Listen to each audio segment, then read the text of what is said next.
De verdad que estoy muy agradecido al Señor y les felicito por este lugar que ustedes tienen de culto, que ya quisieran más de una iglesia poder tener un lugar tan bonito como este.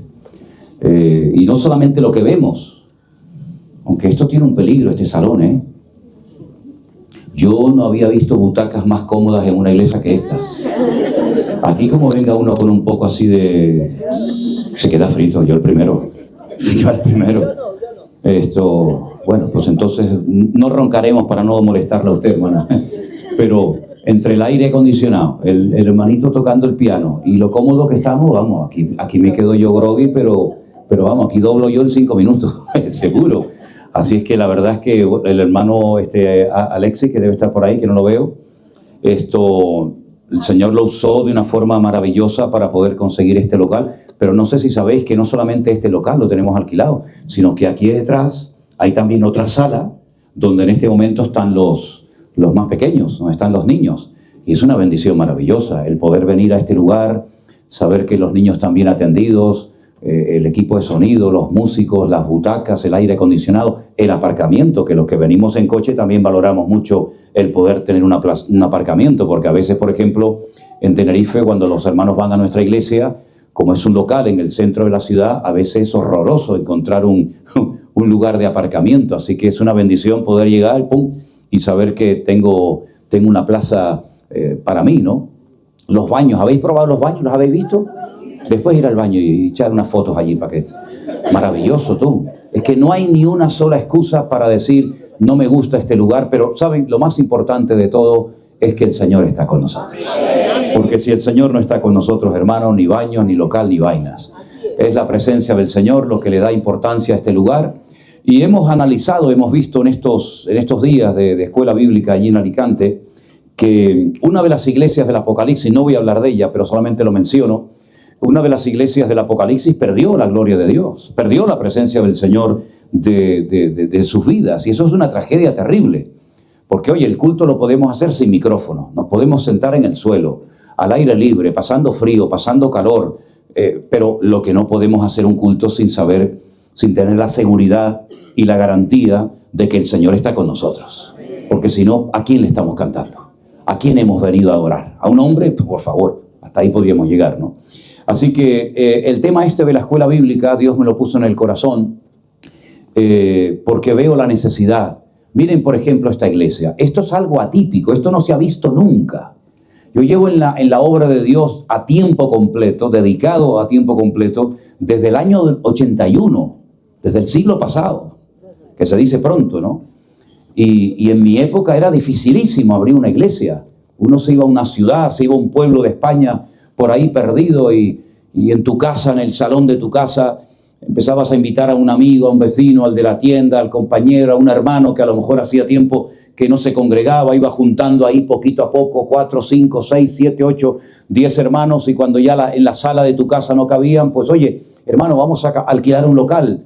Y alquilábamos un pequeño local y aquello crecía y lo pasábamos a otro. Pero hoy en día el Señor lo está haciendo de una manera que es increíble. Esta iglesia ha crecido y aquí no hay un pastor físico. Y la iglesia de Perú, que es el doble de grande que esta, no tiene un pastor físico. Sin embargo, no para de crecer y de venir la gente. Y así te podría hablar de un montón de lugares donde vamos de vez en cuando. Por ejemplo, en esta mañana nuestro hermano Jerónimo, uno de nuestros pastores, está en Bélgica. Creo que Marcos está ahora mismo en Fuerteventura. Anderson se ha quedado en Tenerife. Nosotros nos hemos venido para acá. Quiero decir con todo esto de que la obra es inmensa. Dios le ha dado un crecimiento a la obra de una forma espectacular. Por supuesto, mucho más allá de lo que nos podíamos imaginar. Y Dios está haciendo cosas sorprendentes y maravillosas. Porque si no lo está haciendo el Señor, ya me dirán ustedes quién lo está haciendo, ¿no? Y vemos una necesidad tremenda de obreros, pero de obreros buenos. Porque obreros hay, pero muchos son malos. No me importa que no me digan amén, ¿eh? Hay muchos obreros que, la verdad, le digo sinceramente, con el corazón en la mano y con muchos años que llevo en esto, que honestamente yo no sé cómo hay algunos que se han atrevido incluso hasta llamarse pastor y abrir un local y llevar una congregación, porque la verdad es que, vamos... Pero estamos orando al Señor, como dice la Biblia, ¿no? Rogad al Señor de la mies para que envíe obreros a su mies. Y la última incorporación que hemos recibido ha sido la familia del pastor Joselo, que ahora mismo está en Alicante con su familia. 2 de sus hijos están aquí esta mañana. Una de ellas, Julie, levanta la mano ahí, ha cantado, y el otro estaba, ¿dónde estaba? En el bajo. Y el pastor Joselo y su esposa se han quedado en Alicante.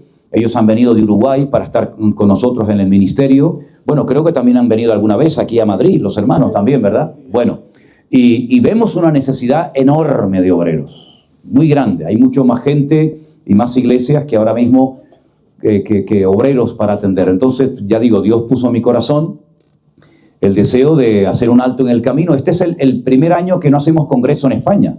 Hemos estado haciendo congresos todos los años. Los 2 primeros, no sé si os acordáis, en Toledo, en el pueblo de los Llévenes.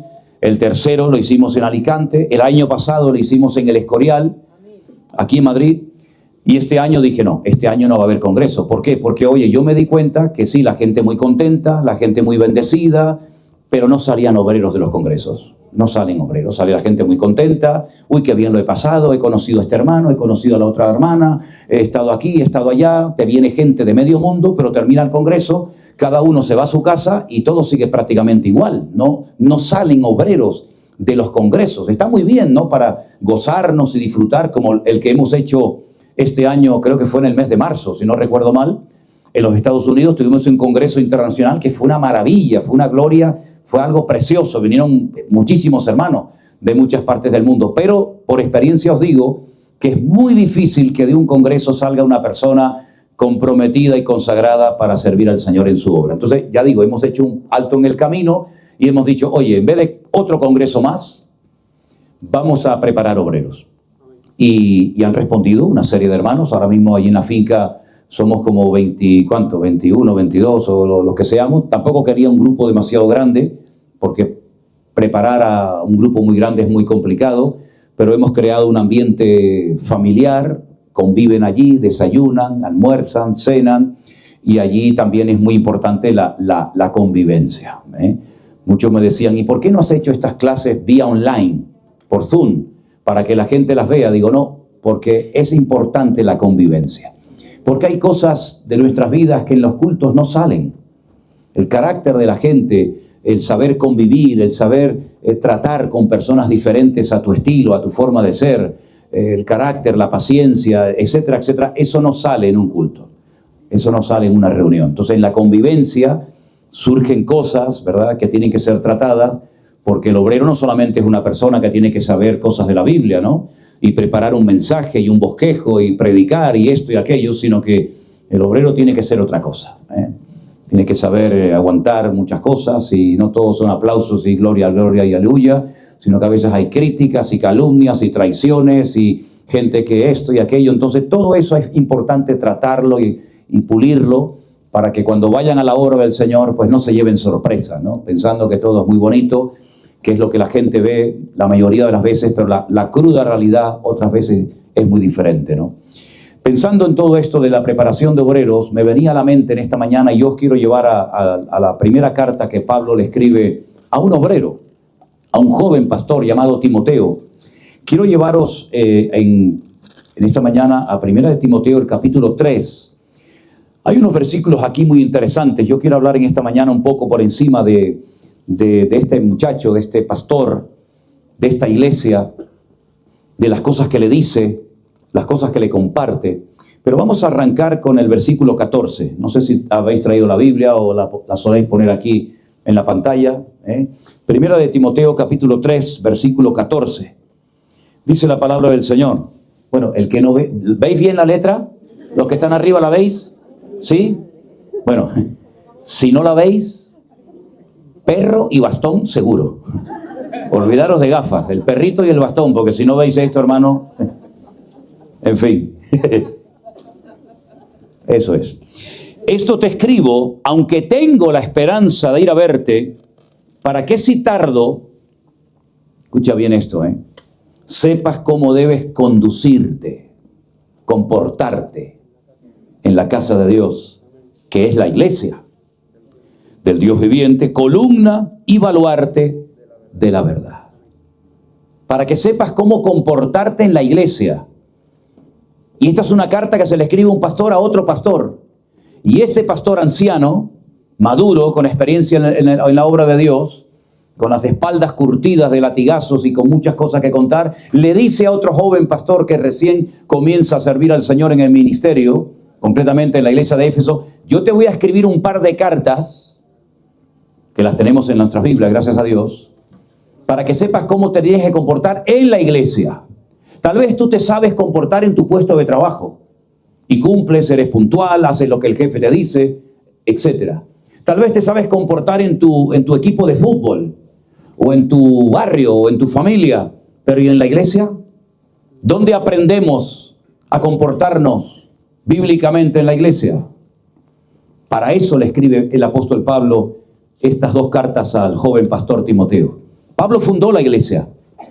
Pablo llegó a esta ciudad, no había una congregación, pero conoció a un pequeño grupo de 12 hombres que les hace una pregunta muy interesante, y la pregunta es: ¿vosotros cuándo recibisteis el Espíritu Santo?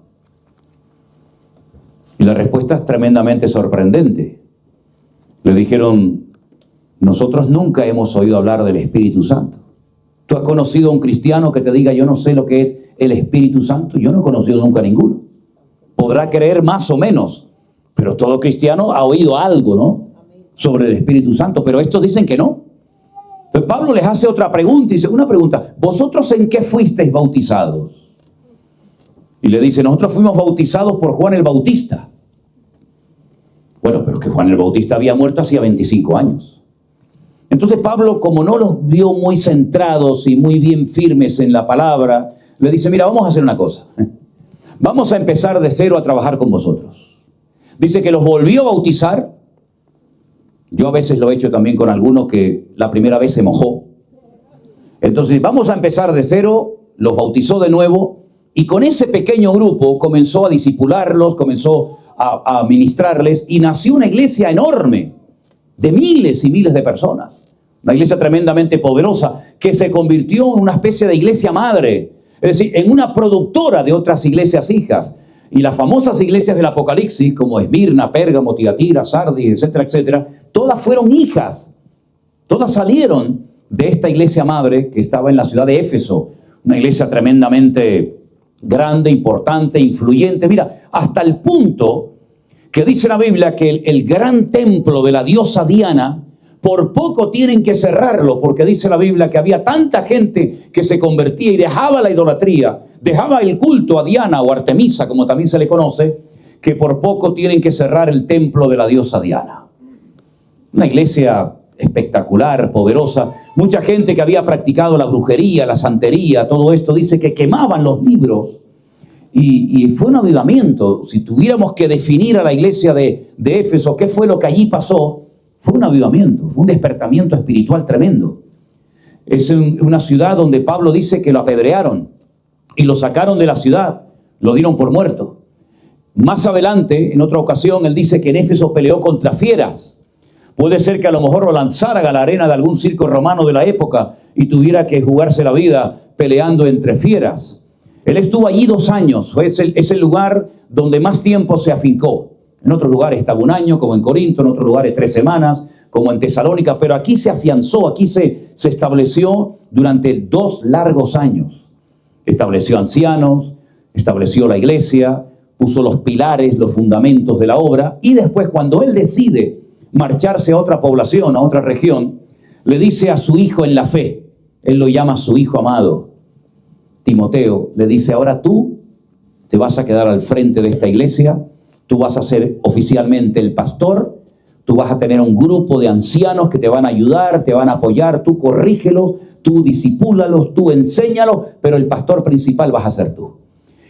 Y le da esta tremenda responsabilidad al joven pastor Timoteo, y Pablo se marcha a otro lugar. Con el paso del tiempo no sabemos si ya estaba antes del pastorado o el pastorado lo enfermó, comenzó a tener problemas del estómago. Yo le decía a los hermanos que el primer problema que yo tuve físicamente hablando en el ministerio fue precisamente del estómago, porque me tomaba muy en serio las cargas, las cosas de la iglesia, y entonces yo con 19 años, que probablemente fui en aquel momento el pastor más joven de España, atendiendo 2 iglesias y una que recién comenzaba, se me puso el estómago como una pelota. Y no comía, todo el día vomitando, todo el día hecho polvo. Me llevaron al médico y el médico, al preguntarme la edad y a preguntarme a lo que me dedicaba, me dio una vergüenza tremenda porque me dijo, tú no vas a llegar a los 30. Me dio una profecía en la carne. Y le digo, ¿por qué? Dice, porque tienes ahí los nervios metidos y así no puedes vivir. Entonces me lo tomé tan en serio que nunca más se me volvió a hinchar el estómago por problemas, y aprendí a desconectar y aprendí a descansar en el Señor y a dejar que Dios hiciera la obra y yo hago la parte que me corresponde, ¿no?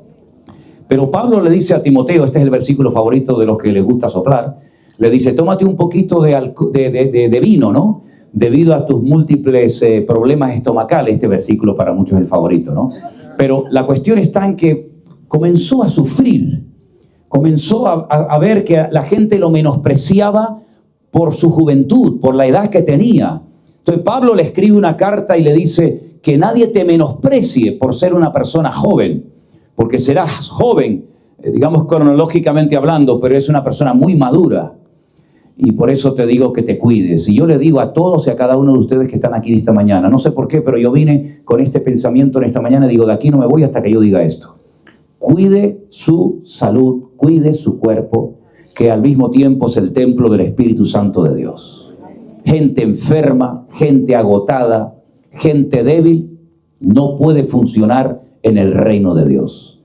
Yo le he dicho a los obreros y a los pastores, si algún día estás agotado, si algún día estás cansado, coges, te vas con tu mujer, con tu familia, una semana, 15 días o lo que haga falta, a descansar, a oxigenarte, a recuperarte, a renovarte, porque una persona débil, enferma, agotada, no rinde, no funciona. Y para estar aquí, amigo, hay que tener la cabeza bien amueblada y estar bien de salud. Y eso es lo que el Señor le dijo a Timoteo. Tienes que cuidarte. No solamente la doctrina, no solamente tu conducta, no solamente lo que predicas y enseñas, sino tú te tienes que cuidar, porque a veces tenemos la tendencia de cuidar la vida de los demás y olvidamos la nuestra. Y tú no tienes que cuidar la vida física de los demás, tienes que cuidarte tú, y estando tú bien vas a poder ministrar y ayudar a otras personas. ¿Cuántos pueden decir amén, por favor? Así es, mi querido hermano. Duerma, descanse bien. Si tiene que perder peso porque...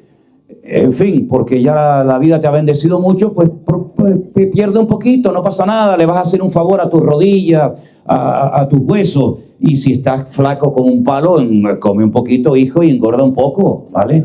Pero descansa, come bien, vete un día a disfrutar de la vida. Bueno, aquí les iba a decir ir a la playa, pero aquí difícilmente lo tenéis, ¿no? En Madrid, ¿no? Pero iros a Tenerife, iros a Canarias, iros a Alicante a disfrutar un poco de la vida.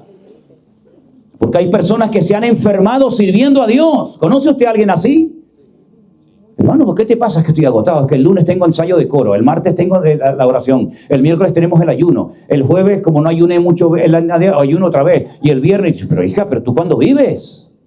Ese es un ratón de librería, todo el día metido. Disfruten de la vida con sus hijos, con su esposa, con su marido. No permita que la iglesia le secuestre a la mujer. Amén, hermano. Hay mujeres que se están todo el día metidas en la iglesia y se olvidan de que son mujeres casadas, que tienen que atender al marido, o viceversa. Entonces, aprender a vivir una vida equilibrada. Y cuando comenzó a sufrir críticas, que las vamos a sufrir todos, nos guste o no, y cuando comenzó a ser menospreciado por su juventud, Pablo no le dice, bueno, vente conmigo que allí te van a comer y al final te van a terminar despedazando. No, le dice, sufre penalidades como buen soldado de Jesucristo. Esfuérzate. En otras palabras, no seas un cobarde, no seas un gallina. Esto no es una cosa para tomárselo a la ligera. Tú tienes que orar, tienes que buscar cada día de Dios, tienes que tener raíces en la palabra de Dios, porque tú tienes que dar un ejemplo a la congregación, porque la congregación no es simplemente un grupito de hermanos que se reúnen para cantar 4 alabanzas y verse las caras, sino que la iglesia, dice aquí, es la columna. Y después dice también el baluarte, ahora hablaremos de eso, pero una columna es algo que sustenta, algo que le ponen encima. Y Dios ha puesto encima de nuestros hombros, de nuestras vidas, muchísima responsabilidad. Yo ayer paseé por este centro comercial. No vea la cantidad de mujeres con velo. Y no es simplemente una cuestión cultural. Esto es una invasión en toda regla. Y tarde o temprano, la presión sobre nosotros los cristianos va a ser brutal. en tu trabajo, en los colegios, en todas partes. Y nos vamos a sentir como bichos raros. Como diciendo, pero bueno, ¿yo dónde estoy? ¿En mi país o dónde estoy yo? ¿En Siria? ¿En Pakistán? ¿Dónde estamos nosotros? La presión espiritual que está experimentando España en la vida la habíamos vivido y visto en este país. La presión es brutal. Hay muchos hermanos que van a una escuela, muchos jovencitos que van a una escuela y son los únicos que pueden decir yo soy cristiano, todos los demás o no son nada o vete tú a saber lo que son. Entonces tenemos que darnos cuenta de que el peso de responsabilidad sobre nuestros hombros es brutal.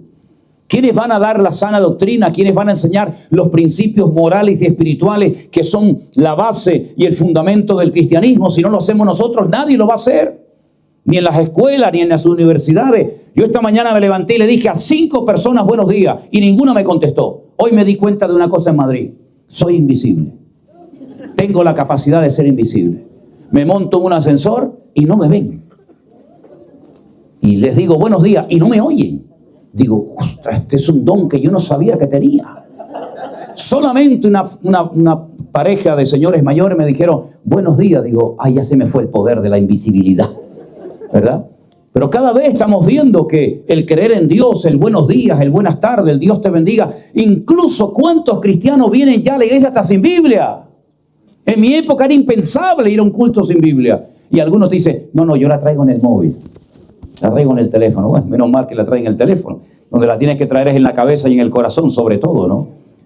Pero dice la Biblia que aparte de ser una columna, algo que tiene una responsabilidad en la sociedad, la iglesia es el baluarte. Y el baluarte era una fortificación romana en forma de pentágono, como esto que tienen los Estados Unidos allí, el famoso Pentágono, donde los soldados se refugiaban, donde la gente se metía. Cuando la ciudad era asediada, cuando había peligros externos, la gente ¿dónde iba? Al baluarte, porque en el baluarte había unas murallas enormes, había como una especie de torres, y allí el baluarte era donde la ciudad se protegía de los ataques del enemigo, quien quiera que fuera. Y hermanos queridos, la iglesia tiene que ser un lugar donde la gente encuentre paz y no guerra. La iglesia tiene que ser un refugio para el que está descarriado, para el que ha caído, y ya no le van a dar una otra oportunidad, porque ustedes saben que hay congregaciones que como metas la pata, amigo, hasta aquí quedaste. Sin embargo, la iglesia tiene que ser un lugar donde la gente pueda venir a ser restaurada, como por ejemplo el hijo pródigo.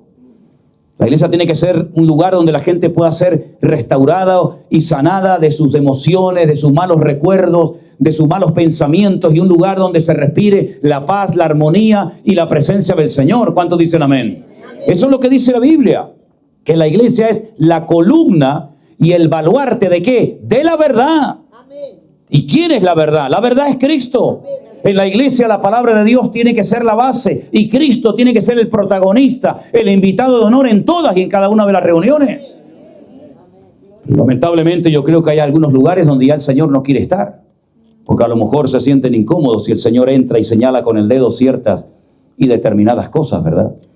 Las cartas de Pablo a Timoteo son cartas tremendamente prácticas porque le enseñan no solamente a él como siervo de Dios, como predicador del evangelio, sino le enseña a la iglesia cómo tenemos que comportarnos, cómo tenemos que reaccionar, cómo tenemos que vivir frente a la sociedad, frente a la ciudad, a las presiones sociales, políticas y espirituales en las cuales estamos. Hace años, yo no sé si ustedes se enteraron de esto, no salió, pero estuvieron a punto, hicieron una prueba. Querían obligarnos a los pastores evangélicos que el día anterior o durante esa semana lleváramos al gobierno civil el sermón que íbamos a predicar el domingo en la iglesia. Claro, conmigo lo tienen claro, porque como yo no tomo notas ni tengo papeles, conmigo lo tienen claro, porque yo qué papel le voy a llevar. Pero querían exigirle a los pastores que para ver lo que iban a hablar el domingo tenían primeramente que pasar por la censura. Y entonces allí te ponían un sello y decían, perfecto, aprobado, usted puede hablar de esto el domingo, o no puede hablar de esto y de aquello. Esto a nosotros tal vez nos suena complicado, nos suena difícil de entender, pero en muchos países es la norma.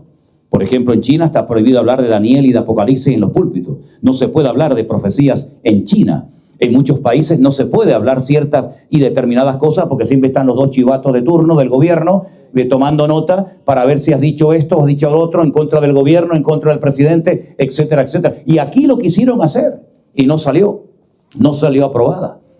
Pero nos observa la gente con lupa, hermanos. La gente sabe que tú eres un creyente, ¿sí o no? La gente sabe que tú vienes a una iglesia. La gente sabe perfecto. Ahora cuando veníamos para acá y la gente nos miraba como diciendo, ¿estos quiénes son? Que van a lo mejor un poquito mejor vestidos y con un libro negro debajo del brazo. La gente nos está observando, la gente te está analizando. Ahora te digo algo, si haces las cosas bien, no esperes nada de nadie. Pero como hagas algo mal, querido, eso, agárrate que viene en curva. Y tú eres cristiano y en esa iglesia te enseñan eso. Por eso Pablo se esfuerza mucho en decirle a Timoteo, no se puede en la iglesia vivir de cualquier manera. No puede un cristiano comportarse de cualquier forma. Tú tienes que ir en contra de la corriente. Y si te sientes atacado, échale leña al fuego, aviva el fuego del don de Dios que está en ti. Si se te quitan las ganas de servir a Dios, que a veces puede ocurrir, dice, cumple con tu llamado, cumple con tu ministerio, predica la palabra a tiempo y fuera de tiempo. En otras palabras, ser cristiano no es nada fácil y cada vez se va a poner más difícil y cada vez se va a poner más complicado. Fíjate lo que dice en el capítulo 4. El Espíritu dice claramente, versículo 1, que en los postreros días, ¿hay alguien aquí que cree o piensa que ya estamos en los últimos tiempos? Amén. Ok. Pues entonces, si usted cree eso, escuche esto. El Espíritu dice claramente que en los postreros tiempos algunos, gloria a Dios que no dice todos, algunos apostatarán de la fe. Van a dar marcha atrás. Apostatarán de la fe, escuchando a espíritus engañadores y a doctrinas de demonios. Apostatar de la fe que un día tuvieron y practicaron, de unas creencias que abrazaron y hasta las predicaron. Dice la Biblia que en los últimos tiempos algunos van a apostatar, dar marcha atrás. No quiero saber nada de esto. Y no solamente van a dar marcha atrás y alejarse y enfriarse y apartarse de los caminos del Señor, sino que incluso llegarán a oír, a escuchar a demonios, metiéndoles en la cabeza doctrinas raras. Algunas de ellas, dice que algunos prohibirán casarse. Esto lo conocemos, ¿sí o no? Hay sectas que prohíben casarse. Y dice, y mandarán abstenerse de alimentos que Dios creó para que con acción de gracias participen de ellos los creyentes, los que han conocido la verdad. Hay iglesias donde dicen, no se puede comer cerdo. Porque la ley de Moisés prohibía comer cerdo. ¿Ah, sí? ¿Y tú que eres judío? ¿Tú estás bajo la ley de Moisés? Aclárate, ¿entras o sales? ¿Estás en la gracia o estás en la ley? No, la ley hay que cumplirla. No me digas, sí, pues intenta cumplirla. Los 613 mandamientos de la Biblia, cuando hay 400 y pico que no se pueden cumplir, porque no se pueden cumplir, porque no se dan las características o las condiciones actuales para poder cumplirlas. Pero aún así hay cristianos evangélicos que se empeñan en vivir bajo las exigencias de la ley, cuando en el primer concilio de Jerusalén, Hechos capítulo 15, la Biblia dice que se reunieron los apóstoles, los siervos de Dios de la época, y dijeron, ¿por qué queréis algunos de vosotros? ¿Por qué queréis imponerle a los nuevos convertidos costumbres y leyes y prácticas y mandamientos que ni nosotros ni nuestros padres jamás pudimos cumplir? Y tuvieron que ponerse de acuerdo porque se dieron cuenta de que la ley no era una meta a alcanzar, sino era un medio para alcanzar una serie de objetivos que ya se han conseguido cuando llegamos a Cristo, que es nuestro objetivo principal en la vida. Amén, hermanos. Entonces dice la Biblia que algunos van a apostatar de la fe, pero no se van a quedar quietos, Se van a apartar de la fe y van a comenzar o a intentar meter cosas raras en las iglesias. Y por eso tenemos que tener los ojos bien abiertos. Mantener siempre la unidad de la iglesia. Y yo siempre le digo a todo el mundo, y ahora aprovecho la oportunidad para decirle esto a todos los que estáis aquí congregados. Si ustedes que no son de esta congregación, que han venido hoy tal vez de visita, de otra iglesia o de otra denominación, si el Señor, no nosotros, si el Señor te pone en el corazón, que bueno, que por el motivo que sea, nos sentaremos y hablaremos. Este es tu lugar, te lo voy a decir bien claro para que no te lleves ninguna desilusión. Nosotros no nos vamos a adaptar a los que vengan. Los que vengan tendrán que adaptarse a la iglesia. Y si no les gusta, que Dios te bendiga. Creo que aquí en este centro comercial me parece que hay 1 o 2 iglesias más. Vete picoteando por todas a ver cuál te gusta más. Pero no nos vamos a adaptar a cada uno que venga. Es que en mi país no se tomaba vino. Pues vete a tu país. Aquí en España los cristianos tomamos cuando se puede y cuando no se puede, pues no, tomamos vino y no es ningún pecado mortal. Es que no se puede ir a la playa porque a mi país me dijeron que la playa es pecado. Sí, pues dímelo a mí que soy canario y vivo rodeado de agua. A ver a dónde voy yo un fin de semana. Che, ya me dirás tú. Es que en mi país me dijeron que las mujeres tienen que llevar pantalón largo y tienen que dejarse los pelos así como escarpia para ser santas y para entrar al culto.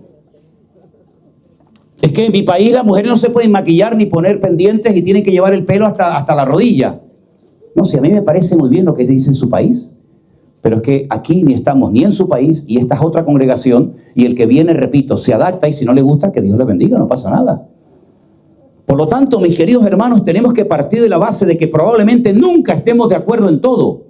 Pero cuando yo voy a una congregación, es una de las enseñanzas fundamentales, principales, que yo estoy enseñando en la escuela bíblica. Si algún día, hermanos, chicos, si algún día os invitan a predicar a una iglesia, informaros previamente qué se cree, qué se practica, qué no se cree en esa iglesia, porque cuando vayáis os tenéis que adaptar vosotros a la iglesia que os ha invitado y no pretender que la iglesia sea como tú y que practique todo lo que tú practicas y que alabe al Señor como tú lo haces. ¿Por qué? Porque la capacidad de adaptación tiene que ser una característica de un cristiano maduro en el Señor Jesucristo. Y si a usted le sorprende ciertas y determinadas cosas, pues a lo mejor ha llegado el momento en el que tiene que cambiar. Oye, yo fui una vez a una iglesia y había allí, no sé, 150 o 200 personas. Y cuando llegó el día de la Santa Cena, había una copa para toda la iglesia. Échale tela, ¿eh? Una copa para toda la iglesia. Y tú dices, ay, qué asco. Ya, pero es lo que hay. Yo me tomé la copa entera porque pensaba que era una copa para cada uno. ¿Sabes? Metí la pata hasta la oreja. Estaba ahí sentado. Me llega el ujier, me da la copa y yo hago así, rácata. Madre mía, cómo estaba aquel vino, tú. Pero claro, mi mujer me hace así, pum, me mete un codazo que aún me duele aquí. Y le digo, ¿qué ha pasado? Dice, es que la copa era, haces así un sorbito, él viene, te la limpia con la servilleta y se la das a esta y digo, ala, yo me bebí toda la copa, tú. Es que a mí eso no me gusta. Pues váyase a otra iglesia donde están las típicas copitas. Yo me crié en una denominación donde si tomabas un vasito de vino te ibas al infierno de cabeza y de ahí no te sacaba, vamos, ni el apóstol Pablo. Y sin embargo vas a otras congregaciones y la copa es vino, y vino, sí, y el pan como sea, ¿no?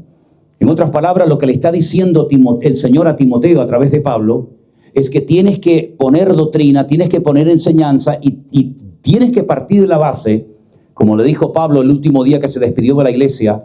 Yo sé que cuando yo me vaya de aquí, lo dijo Pablo a la membresía, a los ancianos, a los líderes de la iglesia. Yo sé que el día de que yo salga de aquí, lobos rapaces de entre vosotros se levantarán y no perdonarán al rebaño.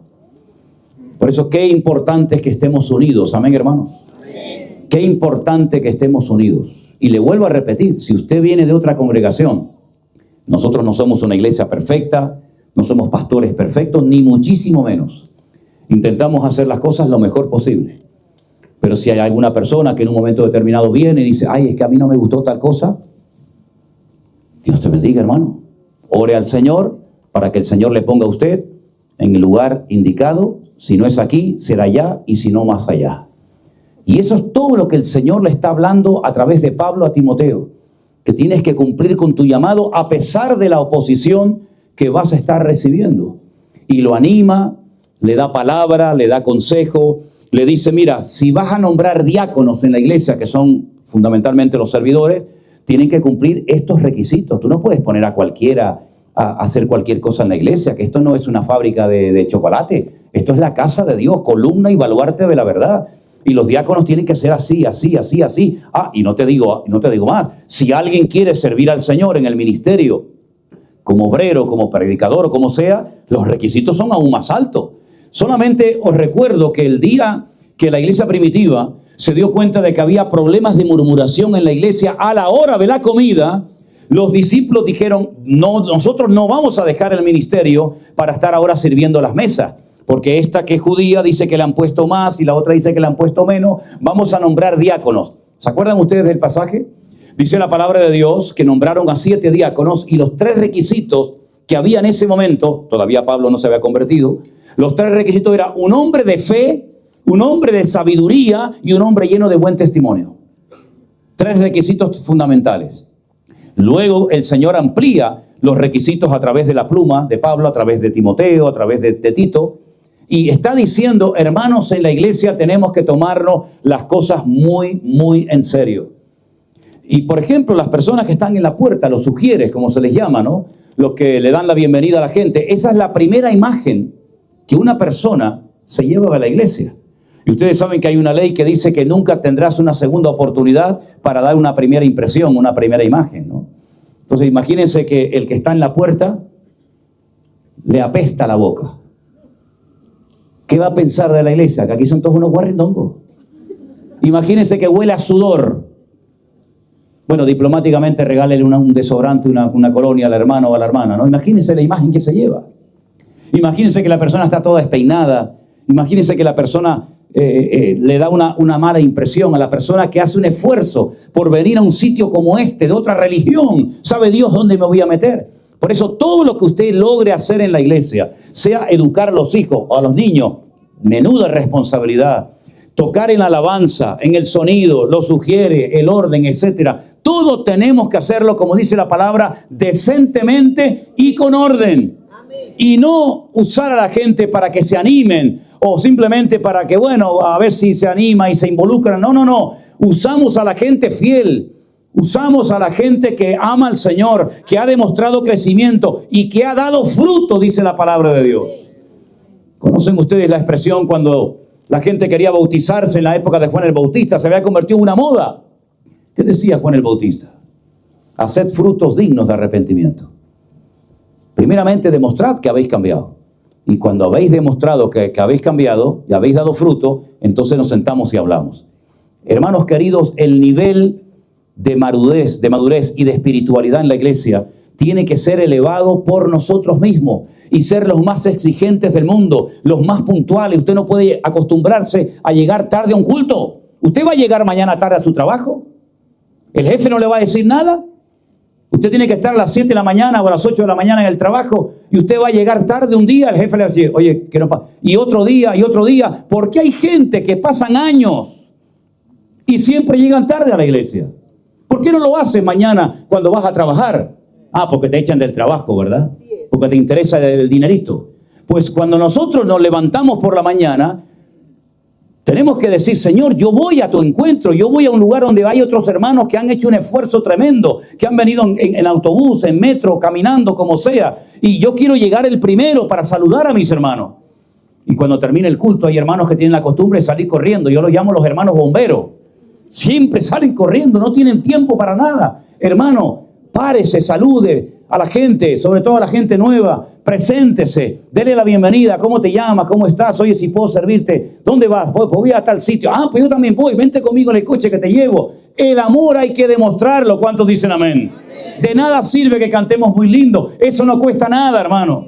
Nosotros nos ponemos aquí y cantamos 8 horas. Y no nos cuesta, al contrario, nos gusta. Lo que el Señor está pidiendo de todos y de cada uno de nosotros es un esfuerzo.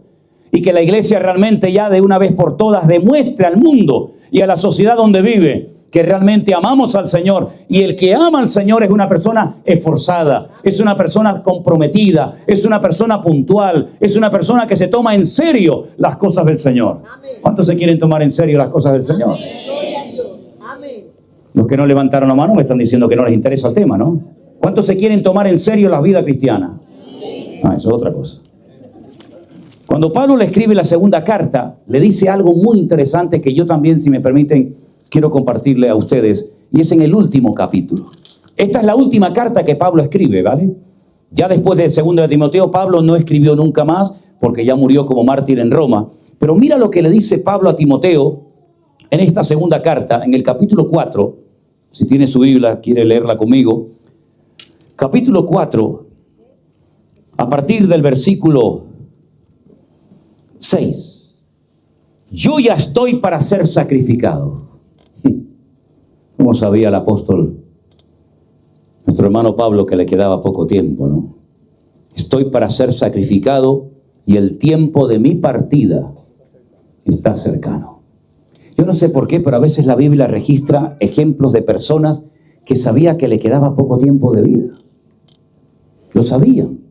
Por ejemplo, Isaac le dijo a sus hijos, me voy a morir. Prepárenme 2 cabritos. Yo digo, juro, madre mía, a mí no me prepara ni un cabrito en vida y este se lo quiere comer antes de morir. Prepárenme 2 cabritos que me voy. Había otros personajes como Jacob que decía, vengan, acérquese a la cama, que les voy a bendecir y les voy a dar una palabra para los últimos tiempos porque estoy a punto de morir. Me llama la atención que hay personajes que sabían cuánto tiempo le quedaban de vida. Y Pablo dice, yo sé que el tiempo de mi partida está cercano, voy a ser sacrificado, pero dice, pero he peleado la buena batalla. Luego hay batallas que son malas también, ¿eh? Mejor no te metas. He acabado la carrera y he guardado la fe. Gloria a Dios. Qué versículo tan bonito para que te lo pongan un día en la tumba, ¿no? He peleado la buena batalla, he acabado la carrera, he guardado la fe. Por lo demás, me está guardada la corona de justicia, la cual me dará el Señor juez justo en aquel día, y no solo a mí, sino también a todos los que aman su venida. Y ahora le dice a Timoteo, procura venir pronto a verme. Porque Demas, que era uno del equipo del ministerio de Pablo, dice, Demas me ha desamparado, amando a este mundo. Uno que se va al mundo, para que después digan algunos, no, es que cuando uno se convierte, ya, pues mira aquí, ¿esto qué hago con esto? Demas me desamparó amando a este mundo. Se ha ido a Tesalónica. Crescente se fue a Galicia. A Galacia, perdón. A las Rías Baixas. Tito se fue a Dalmacia. Aquí todo el mundo se va. Claro, ahora todo el mundo se va. Antes todo el mundo quería viajar conmigo, ¿no? Cuando era el famoso Pablo que iba por aquí y por allá, todo el mundo se subía al carro. Ahora que estoy preso y viejo y me van a matar, ahora todo el mundo se van a mudar. Dice, solo Lucas está conmigo. Solo Lucas. Toma a Marcos y tráele contigo porque me es útil para el ministerio. A Tíquico lo envié a Éfeso. Trae cuando vengas el capote que dejé en Troas, en la casa de Carpo. ¿Cómo se acordaba dónde dejaba las cosas? Igual que yo, Elena, ¿eh? ¿Dónde dejé las llaves? ¿Dónde están las gafas? Que las tienes puestas, Manolo. Ay, es verdad. Dice, Alejandro, otro también, me ha causado muchos males. Que el Señor le pague conforme a sus hechos. Pero dice, ojo, guárdate tú también de él, pues en gran manera se ha opuesto a mis palabras. Y ahora viene lo fuerte, escucha esto. Si lo tenéis ahí, lo podemos tal vez leer junto, el versículo 16. En mi primera defensa, ninguno estuvo a mi lado, sino que todos me desampararon. No les sea tomado en cuenta. Si lo sacan de la cárcel, lo sacan de la mazmorra, lo llevan a hacer una especie de simulacro de juicio. Ya el juicio estaba más que sentenciado, pero bueno. En esa primera defensa, ninguno estuvo a mi lado. Nadie estuvo conmigo. Es impresionante, ¿eh? Algunos dicen que los verdaderos amigos se demuestran cuando estás en la cárcel o en el hospital, ¿no? Pues en este caso están en la cárcel y todos lo desampararon. Y encima creándoles problemas, ¿no? Pero el versículo 17 es impresionante. Es una maravilla. Pero el Señor estuvo a mi lado. Aleluya. Y me dio fuerzas para que por mí se fuese cumplida la predicación y que todos los gentiles oyesen. Así fui librado de la boca del león. Y termina diciendo, el Señor me librará de toda obra mala y me preservará para su reino celestial. A Él sea la gloria por los siglos de los siglos. Amén. No está no está el otro, este me criticó, el otro me causó problemas, Alejandro se fue por un lado, Tito se fue por otro, pero el que tenía que estar conmigo ha estado hasta el final. Porque la promesa del Señor es, yo estaré contigo todos los días, hasta el fin del mundo. Y el Señor estuvo a mi lado y me dio fuerzas, y cuando me sacaron tuve el valor y la fuerza, a pesar de que sé que me quedan pocos minutos o horas de vida, pude predicar la palabra y pude mantener la fe y pude dar testimonio de la palabra del Señor y de su obra en mi vida. El Señor estuvo a mi lado. Y eso es lo que Timoteo y todos y cada uno de los que estamos aquí en esta mañana y de los que verán este culto después, tenemos que tener siempre presente y claro en nuestra vida. Todo nos puede fallar, el padre, la madre, el amigo, el pastor, pero el Señor nunca nos va a abandonar. Siempre estará con nosotros, aunque estés enfermo, aunque estés en una cárcel, aunque estés más solo que la una, el Señor siempre estará a tu lado. Dele un fuerte aplauso al Señor en esta mañana. Gloria a Dios. Y a su nombre. Gloria a Dios. Siempre estará a nuestro lado. Hermano, como decía David, yo fui joven y ahora soy un viejo. Pero nunca me he sentido desamparado. Porque el Señor siempre estuvo a mi lado. Desde que era un muchachito me enfrenté a aquellos leones y a aquellos osos y a aquellos gigantes. Yo sabía que el Señor estaba conmigo. Pero ahora que soy viejo y no me dejan ir a la guerra porque el otro día por poco me mata un gigante, pues yo sé que también el Señor está conmigo ahora, a pesar de que ya soy anciano, ¿no? Y no tengo tal vez la fuerza de la juventud. Esa es una promesa maravillosa, hermanos, que se cumple todos los días en nuestra vida. Y cuando uno está en primera línea, cuando uno está sirviendo al Señor, saber que no estoy solo, saber que el Señor está conmigo. Como en aquellos días de la pandemia, ¿se acuerdan ustedes? ¿A quién predicábamos en las pandemias? Nosotros creíamos que a sillas vacías, pero allí estaba el Señor con nosotros, haciendo su obra invisible, que ha traspasado el tiempo, y hasta el día de hoy vemos resultados de aquellos mensajes y de aquel esfuerzo que se hizo durante meses predicándole aparentemente a nadie, ¿no? El Señor siempre va a estar a tu lado, hermano. Siempre va a estar a tu lado. No pienses que tu enfermedad, no pienses que tus años, tus problemas, tus pruebas, tus luchas en la vida significan de que el Señor ya se cansó de ti y te abandonó. Lo abandonarás tú primero a Él, pero Él nunca jamás te abandonará a ti. Es interesante notar cuando el Señor Jesucristo está en la cruz del Calvario y en las 7 ocasiones en las que habla, en una ocasión dice: Dios mío, ¿por qué me has desamparado? Porque en ese momento Él cargó el pecado de toda la humanidad. Era la personificación del pecado, era el pecado en persona. Así como fue el amor, la misericordia, la justicia en persona, en ese momento se vistió de pecado. Desde los pies hasta la cabeza era el pecado personificado. Desde el primer pecado de la historia de la humanidad, cuando Adán y Eva desobedecen a Dios y le creen las mentiras al diablo, desde ese pecado hasta el último que se cometerá en el planeta Tierra, yo me lo voy a echar todo encima de mis hombros. Y Él se convirtió voluntariamente en el blanco de la ira del Padre. El pecado había que castigarlo porque la paga del pecado es la muerte. Y si tú has decidido cargar con el pecado, las mentiras, los robos, los adulterios, los asesinatos, las violaciones, si tú has decidido cargarte en tu carne los pecados de todos los que ya habían muerto y de todos los que aún no habían nacido y de todos los que estaban vivos en aquel momento, si tú has decidido eso, yo tengo que castigarte y abandonarte. Y por eso Él tiene que morir en la cruz. Y cuando Él ve que el Padre se ensaña contra Él con toda su ira, con toda su justicia, es cuando Él se da cuenta de que el pecado es lo que nos aleja y nos aparta de nuestro Dios santo. Y eso es lo único que nos puede separar de Dios. No la edad, no el cansancio, no una depresión, no una prueba. No, eso no nos separa de Dios, al contrario. Diga el débil, fuerte soy. Lo habéis cantado en esta mañana, ¿no? Pasa de mí esta copa. El Señor siempre va a estar a nuestro lado, pero cuando tú cometes pecado, tú te desconectas de la gracia y de la santidad de Dios, eres vulnerable. Pero si tú estás en Cristo, ninguna condenación hay para los que están en Cristo Jesús. Amén. Los que ya no andan conforme a la carne, sino ahora andan de una forma diferente. Piensan de una forma distinta. Amén.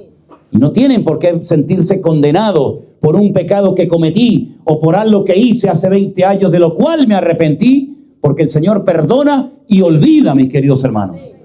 Tal vez la gente no olvida lo que hiciste y te lo echarán en cara. Y el diablo sacará la fotocopia de tus pecados, pero dice que el acta de los decretos que nos era contraria la clavó en la cruz, perdonando todos y cada uno de nuestros pecados. Y toda esa enseñanza, todo este evangelio, toda esta sana doctrina como la conocemos, es lo que Pablo dice: tú predica esto, y si alguien no lo acepta, pues repréndele o haz lo que quiera, pero no te aparte de la enseñanza que yo te di, porque esta es la enseñanza que trae vida eterna, esperanza y salvación a las vidas. Y por eso en esta mañana yo te digo a ti, mi querido hermano, si tú no estás bien delante de Dios, ¿a qué esperas? ¿A qué esperas? ¿Esto qué va a ser? ¿Otro cultito más? ¿Otra predicación más? Ahora que viene Manolo, mañana viene Juanito, mañana viene Antoñito. O esto va a ser un día en el que diga, Señor, perdóname, hasta aquí he llegado con este tema y hoy aquí dejo en tu altar, dejo ante tus pies mi pecado, mi desobediencia, mi desorden. Para eso el Señor te trajo en esta mañana. Y si alguien dice, bueno, es que yo estoy tan limpio y tan santo y tan puro, pues ya se puede ir a la gloria, porque aquí los que estamos aquí somos pecadores y necesitamos de la gracia y de la misericordia de Dios cada día. Pero si hay alguien entre nosotros que nunca ha conocido a Dios, nunca ha conocido a Jesús como su Señor y Salvador personal, este es el momento y el lugar idóneo para que tú le pidas perdón a Dios por tus pecados. Nosotros no te los podemos perdonar. Los hombres no pueden perdonar los pecados a otros hombres. Esa es la enseñanza de la Biblia. Pero el Señor sí puede hacerlo, mi hermano. Así que quiero que cerremos nuestros ojos en esta mañana y comiences a examinarte a ti mismo. Pregúntate, ¿cómo estás tú delante de Dios? Si verdaderamente andas en fe, en obediencia, en santidad, en orden, o tu vida es un caos, un desorden. En esta mañana tienes que hacerte estas preguntas y preguntarte si estás en la fe. Porque Pablo dijo, yo he guardado la fe. ¿Y tú la estás guardando? ¿Estás guardando la fe? ¿Estás alineado con Dios? ¿Qué batalla estás peleando? ¿Qué batalla estás peleando? ¿La buena batalla? ¿O a qué te dedicas tú? Un poquito de Dios, un poquito de misa, un poquito de vela, un poquito de palabra de Dios, un poquito de rosario, un poquito de horóscopo. ¿De qué vas? ¿Qué quieres? ¿Hacer un negocio con Dios? No, yo respeto, ¿no? Si que Dios no necesita tu respeto. Dios no necesita tu respeto. Hay mucha gente respetuosa y muy educada que van a estar en el infierno toda la eternidad. No, yo respeté, yo no me metí con nadie. Ya, pero si tú no obedeces a Dios, tú te estás metiendo con Dios. Y eso es lo que tú tienes que preguntarte. Algunos dicen, no, es que yo soy católico. Tú no eres nada. Tú no eres nada. Católico. ¿Católico de qué eres tú católico? No, es que yo, antes de acostarme, hago un rezo, me persigno. Sí, mi padre era torero también y se persignaba antes de ir a matar un toro. Pero después su vida era un desastre, ¿verdad? ¿De qué sirven tantas cosas que hacemos que a veces ni sabes por qué las haces? ¿De dónde viene el persignarse? ¿Quién inventó eso? ¿Jesús se persignaba? ¿Pedro se persignaba cuando iba a predicar? No. ¿Quién fue el primero que se persignó? ¿Y por qué lo hacía? Ni papa tienen algunos, no saben ni por qué lo hacen. ¿Y por qué la hostia es redonda y no cuadrada o triangular? Tantas cosas que la gente hace que dice, no, es que yo soy. Si no conoces ni lo tuyo, ni tu religión la conoces. Por eso cuando leemos la palabra de Dios, que es como un mapa, uno dice, Dios mío, pero es que yo era un ignorante. Yo he hecho cosas porque mi padre lo hizo, mi abuelo lo hizo, en mi país era una tradición, pero ¿y lo que estás haciendo agrada a Dios? Porque a veces somos como los loros que repetimos cosas pero no tenemos ni idea lo que estamos diciendo o lo que estamos peor practicando. Qué tremendo, ¿no? Yo recuerdo que yo me crié en una casa donde en la habitación de mi abuela había siempre un vaso de agua en la mesa de noche. Siempre había un vaso de agua con una rama de perejil dentro. Y había un muñequito así que le llaman el San Pancracio, que siempre estaba de cara a la pared. Siempre, el San Pancracio siempre está con las manitas así, mirando para la pared, castigado. Sí, pero ¿esto qué es? Nuestra familia, sí, mucho San Pancracio, mucha vela, pero luego mi madre tenía un Buda. Qué feo es el viejo ese, ¿eh? Viejo panzón, gordo, calvo, horrible. Y teníamos que tocarle la barriga para salir de casa. Agárrate esto, ¿eh? Ya le tocaste la barriga al Buda. Digo, no, tócale la barriga. Y hacías así. Y después le dio por los elefantes de la suerte. ¿Se acuerdan los elefantes de la suerte? Eran 5, 6, 7, 8 elefantes, yo qué sé. Mirando así para la calle para sacar los malos espíritus. Ah, y la ristra de ajos colgado detrás de la puerta. Cuidado, los ajos detrás de la puerta. Y en el coche del viejo, la herradura. Y en las llaves, la pata de conejo. Es decir, teníamos una parafernalia, que es el conejo, que si la herradura, que si los ajos. Dice, pero ¿de qué os sirve todo eso? ¿De qué os sirve todo eso? Y el Señor Jesucristo, ¿dónde lo teníamos? En ninguna parte. Claro, es que yo no le tengo que rendir cuentas a una ristra de ajo, ni tengo que rendirle cuentas a un muñeco hecho por mis manos. Pero cuando tú crees en el Dios vivo de la Biblia, amigo, Él te dice, no, las normas no las pones tú, las normas las pongo yo. Y a ese Dios tienes que obedecer y someterte. Por eso la vida cristiana no es una broma, es algo muy serio. Señor, te damos gracias en esta mañana por tu palabra. Tú preparaste a este siervo llamado Timoteo, dándole palabra, instrucciones, mandamientos, tantas cosas, para que supiera cómo comportarse en la casa de Dios, columna y baluarte de la verdad. Y hoy tú nos hablas a nuestras vidas también, mostrándonos cómo tenemos que vivir una vida en orden y en santidad. Si en esta tarde o en esta mañana hay alguna persona entre nosotros que quiere poner en orden su vida, que quiere dejar atrás el pecado, el desorden, y quieres ir en serio con el Señor y pedirle perdón a Dios por tus pecados, ponte de pie donde estás y díselo a Él con tus propias palabras. Señor, Dios te bendiga. Dios te bendiga. Dile con tus propias palabras, Señor, yo quiero ir en serio y pedirte perdón por mis pecados. ¿Hay alguien más? Dios le bendiga. Dios os bendiga. Amén. Amén. Dios te bendiga, hermano. Ir en serio con Dios significa dejar muchas cosas atrás que a la luz de la palabra de Dios no sirven para nada. Quédate con tu patita de conejo y con tu herradura. Yo me quedo con el Cristo de la gloria. Quédate con tu ristra de ajo y con tu San Pancracio y con tus tradiciones, que a mí el que me sanó y abrió mis pulmones y pude respirar perfectamente, y el que me sacó los 4 bichos que llevaba dentro de mi cuerpo, y el que cambió mi vida, no fue el Buda de mi madre, ni el Sagrado Corazón de mi tío, sino fue el Rey de Reyes y el Señor de los Señores, al cual le doy toda la alabanza, la gloria y la honra por los siglos de los siglos. Amén. Gracias, Señor, por tu perdón. Gracias por tu misericordia.